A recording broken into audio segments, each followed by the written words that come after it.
Giovana, eu faço Linguística na Federal de São Carlos e esse é um vídeo de uma proposta de reedição de um trabalho final da matéria da Luciana Salazar, de Discurso Literário, Criação, Edição e Consumo. Para o meu objeto editorial, eu escolhi um livro que chama Onde Estão as Moedas? É do Joan Garriga Bacardi e ele é um psicólogo. Eu escolhi esse livro porque eu acredito que seja uma obra muito necessária para todas as idades, para todas as pessoas, sem distinção. Eu achei interessante trazer para vocês o início dessa narrativa. A história em si é bem curta, depois o autor vai fazendo retomadas da história, trazendo questionamentos. Então, apesar de ser uma leitura curta, é uma leitura muito densa em questões de reflexão. Em uma noite qualquer, de uma época qualquer, alguém teve um sonho. Sonhou que recebia algumas moedas das mãos de seus pais. Não sabemos se eram muitas moedas ou poucas, se eram milhares, centenas, uma dezena ou apenas um par. Também desconhecemos o metal de que eram feitas, se ouro, prata, bronze ou talvez ferro. Enquanto sonhava que seus pais lhe entregavam as moedas, esse indivíduo teve uma sensação de calor em seu peito. Foi invadido por uma grande alegria. Estava contente, encheu-se de ternura e dormiu serenamente o restante da noite. Na manhã seguinte, quando despertou, a sensação de serenidade e satisfação persistia. Então, decidiu caminhar até a casa de seus pais.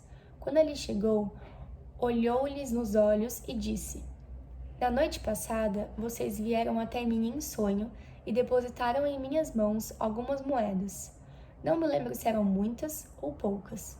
Também não sei de que metal eram feitas, se eram de metal precioso ou não. Não importa, porque me sinto pleno e feliz. E venho lhes dizer: obrigado, elas são suficientes. São as moedas de que necessito e as que mereço. Assim eu as tomo com gosto, pois vêm de vocês. Com elas serei capaz de seguir meu próprio caminho."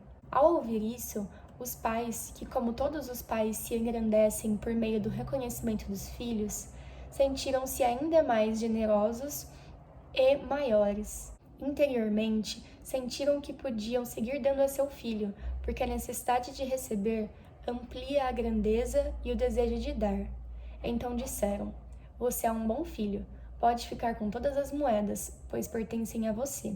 Pode gastá-las como quiser e não precisa devolvê-las. São seu legado, único e pessoal, são para você." Então, o filho também se sentiu grande e pleno. Descobriu-se completo e rico e pôde, em paz, deixar a casa dos pais. Na medida em que se afastava, andava com firmeza, com os pés firmes sobre o solo. Seu corpo também estava bem situado no solo e, diante de seus olhos, um caminho claro e um horizonte promissor se abriam. Enquanto percorria o caminho da vida, foi encontrando pessoas diferentes, que o acompanhavam durante um trecho, às vezes mais longo, às vezes mais curto. Alguns o acompanharam pela vida toda. Eram sócios, amigos, companheiros, vizinhos, colaboradores e inclusive adversários. Em geral, o caminho se apresentava sereno, agradável, em sintonia com seu espírito e com sua natureza pessoal. E ainda que não estivesse livre dos pesares naturais impostos pela vida, o sentia como o caminho de sua vida. De vez em quando, olhava para trás, para seus pais, e relembrava com gratidão as moedas recebidas. E quando observava o transcurso de sua vida, ou olhava para seus filhos, ou se recordava de tudo que conquistou no âmbito pessoal, familiar, profissional, social ou espiritual, a imagem de seus pais surgia, e ele se dava conta de que tudo aquilo fora possível graças ao que havia recebido deles, e que com seu êxito e com suas conquistas os honravam. Dizia a si mesmo: não há fertilizante melhor que as próprias origens. E então seu peito voltava a se encher da mesma sensação abrangente que lhe havia preenchido na noite em que sonhou que recebia as moedas. Outra noite qualquer, de outro tempo qualquer, outra pessoa teve o mesmo sonho, já que cedo ou tarde todos chegamos a ter esse mesmo sonho. Vinham seus pais e depositavam algumas moedas em suas mãos. Primeiro de tudo, eu pensei que poderia ter algumas mudanças na capa, porque na capa tá escrito onde estão as moedas e embaixo tá escrito as chaves do vínculo entre pais e filhos.